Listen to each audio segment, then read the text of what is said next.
Fala pessoal, beleza? Nesse vídeo aqui nós vamos resolver o exercício do Binary Gap, que é um exercício que pode ser encontrado aqui na plataforma do Codility. E para resolver esse exercício de algoritmo aqui, a gente vai utilizar a linguagem JavaScript. Então, beleza.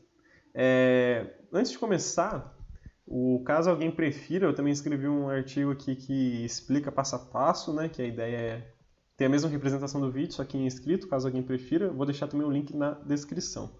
Então, beleza. Apresentando o exercício aqui, resumidamente, o que o exercício nos pede? Ele fala que vai entrar com o número n e que esse número n está num range aqui, ó, desses possíveis números aqui que vão ser testados. Ou seja, apenas números positivos, que o menor número é 1 e o maior número é o 647. E o que ele pede para a gente? Ele pede que ele vai entrar com o número n, como por exemplo 1041. A gente precisa transformar esse número em binário, como por exemplo aqui a representação do 1041 em binário. E a gente precisa ver qual que é a maior sequência de números zeros que estão entre o número 1. Ou seja, aqui no 1041 em binário, a gente vê que aqui que a gente tem uma sequência de 5 números zeros, certo? Que estão entre o número 1, e aqui a gente vê que tem uma sequência de 3 números zeros que estão entre o número 1. Então, a resposta seria 5, porque ele busca a maior sequência, certo? Então, beleza. Aqui ele dá outro exemplo, por exemplo, 32. O 32, a representação binária 32, é esse número aqui. A maior quantidade de números zeros em sequência aqui é igual a 5, certo? Só que aqui ele não tem o número 1 em volta da sequência, só tem no início, mas não tem no final. Como não tem no final, a sequência é inválida, então a resposta é 0, certo? Aqui, ó, should return 0. Então, beleza. A gente já viu o que a gente precisa fazer, que é pegar a maior sequência de números zeros que esteja entre o número 1. Então, bora lá. Vou marcar aqui. Apresentação do exercício, observar o range de n. Beleza. Antes de começar o exercício, eu acho que a gente já pode até iniciar antes, vai ser mais fácil. Então, vou colocar um start aqui. Ele pergunta se já quer iniciar, beleza. Essa aqui é a plataforma do Codility. Vamos alterar aqui para JavaScript. E beleza. O próximo passo é como que podemos transformar um número de decimal para binário. Isso não envolvendo programação, mas na prática mesmo. Eu vou abrir aqui um bloco de notas. Digamos que queremos transformar o número 5 para binário. O que a gente faz? Quando a gente quer transformar o número para binário, a gente pega esse número, divide por 2 e fica só com a parte inteira da divisão, para a divisão na parte inteira. Então 5 dividido por 2 vai ser igual a 2. Se fosse considerar a divisão inteira, seria 2,5, mas como a gente está transformando para binário, a gente fica só com a parte inteira da divisão. E aqui, o que a gente vai fazer? A gente pega o resto da divisão. Então, com o resto igual a 1, certo? Porque no caso aqui, 2 vezes 2, 4, 5 menos 4, igual a 1, certo? A gente vai ver que o resto da divisão, quando a gente está transformando para binário, sempre vai resultar em 1 e em 0, porque a gente sempre para na parte inteira da divisão. E beleza, então a gente pega o resultado da divisão anterior, 2, e continua dividindo por 2. Então 2 dividido por 2 vai ser igual a 1, certo? Qual que foi o resto da divisão? Com o resto igual a 0. Beleza. A gente pega o 1 aqui, então 1 dividido por 2 vai ser igual a, como a gente só vai pegar a parte inteira, vai ser igual a 0. Com o resto igual a 1, certo?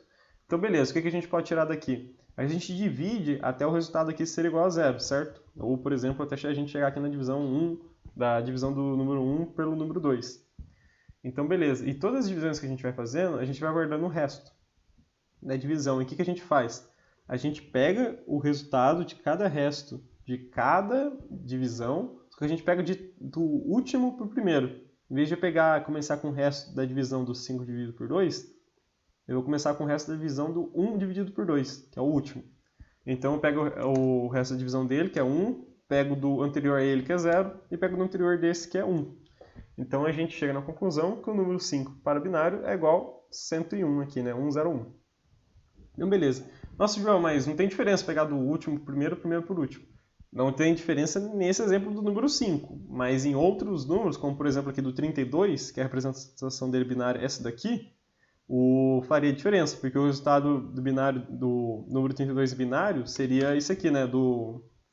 do resto da divisão, né? Seria 5 zeros e seria 1, certo? Se a gente fosse pegar do primeiro para o último, ficaria incompatível com o número 32, então a gente pega do último para o primeiro aqui, certo?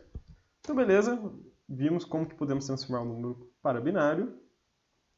Como que a gente pode transformar agora um número para binário dentro do JavaScript? Eu vou mostrar duas alternativas, obviamente podem ter centenas de soluções assim, mas o que eu conheço aqui que eu vou mostrar são duas que eu acho bem eficientes. Então, beleza. Eu vou criar aqui uma função, como por exemplo, toBinary, que vai receber n como parâmetro.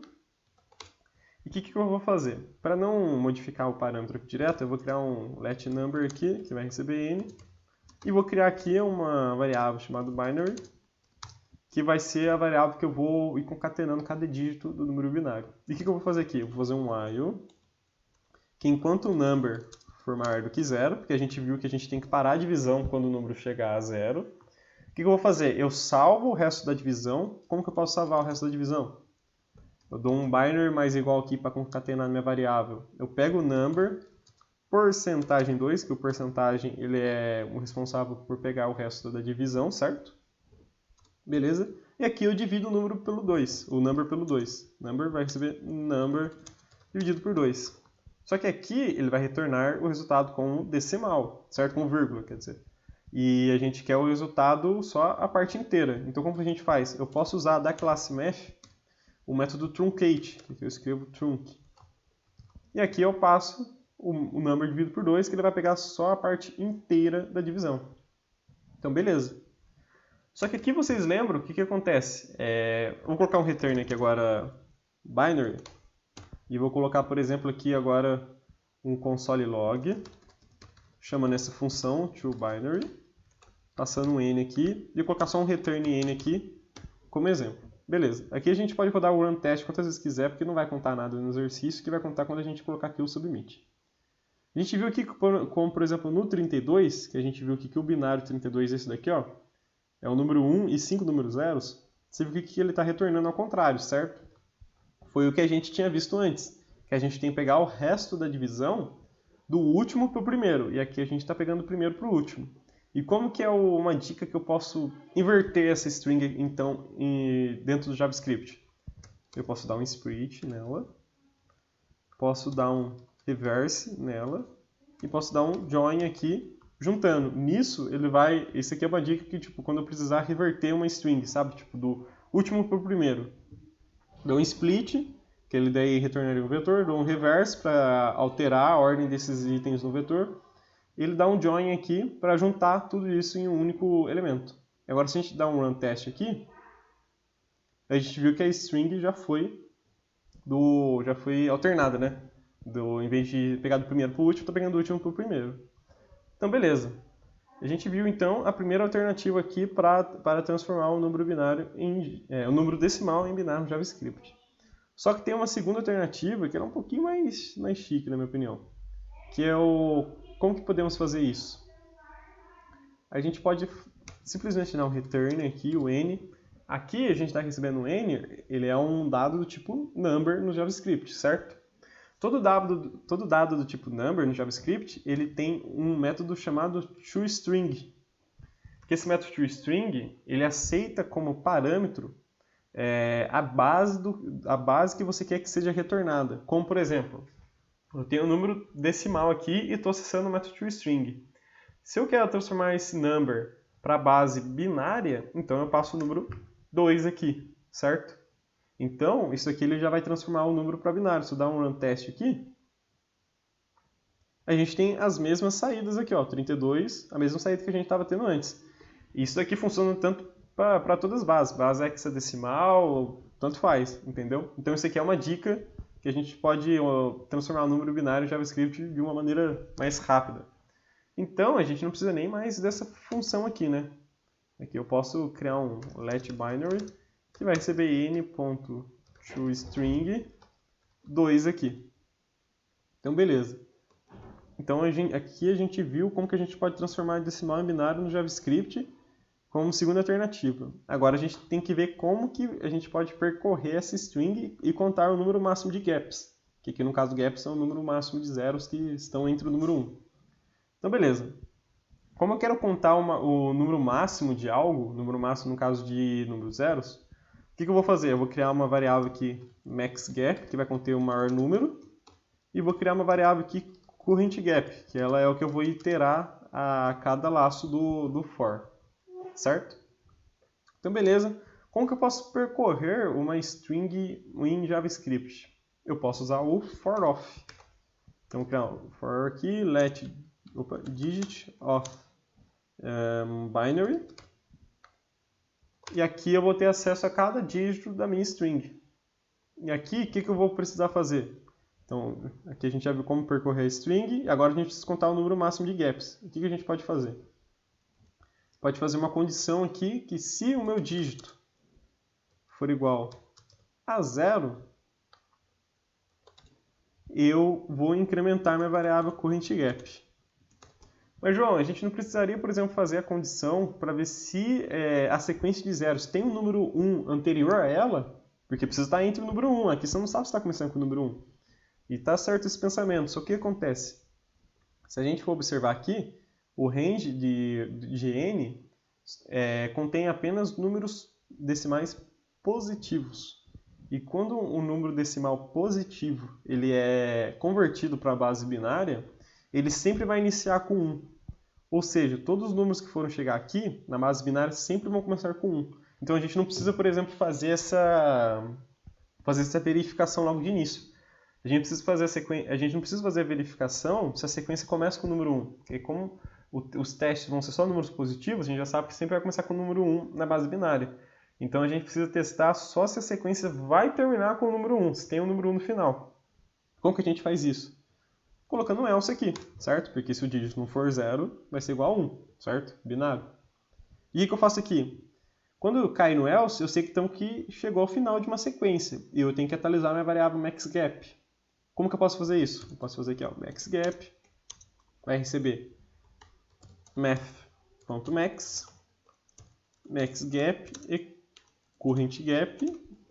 E aqui eu vou zerar minha currentGap. Nossa, João, o que você fez nessas duas linhas que eu não estou entendendo nada? Quando eu chego aqui no final de uma sequência, ou seja, quando eu encontro o número 1, eu preciso atualizar minha variável maxGap, ou seja, se o número atual, o currentGap aqui, for maior que o maxGap, ou seja, a sequência de zeros for maior do que a sequência máxima, eu atribuo para o maxGap. Aqui eu poderia fazer um if, mas eu estou usando o math.max, certo? Então, beleza. E eu zero a minha sequência, currentGap, para ele continuar a testar as outras sequências. E aqui eu dou um return no meu maxGap. Agora, se a gente for dar um run testes aqui, ele retornou ok para tudo. E se a gente quiser fazer alguns testes a mais nossos, ele tem esse arquivinho aqui do teste-input. E o que acontece? Que a gente pode, quero testar com 9, 10, 20, 45. A gente coloca o run testes aqui, e ele também vai testar com nossos valores aqui. E para submeter o nosso exercício, deixa eu fechar aqui, a gente pode dar um submit task. Dei um submit, ele vai esperar um pouquinho aqui, e ele vai também fazer outros testes que não estão escritos aqui no exercício, né? A gente espera carregar aqui. E chique 10, a gente viu aqui que terminamos, 100%, ok. Ele classifica aqui, o Codility classifica exercício como fácil. Beleza, e aqui fica a nossa solução. Então, concluindo aqui no nosso Notion, a gente viu como contar no máximo de gaps, submetemos o programa, a gente comemora, aí caramba. E os links de ajuda na descrição, que vai ser tanto o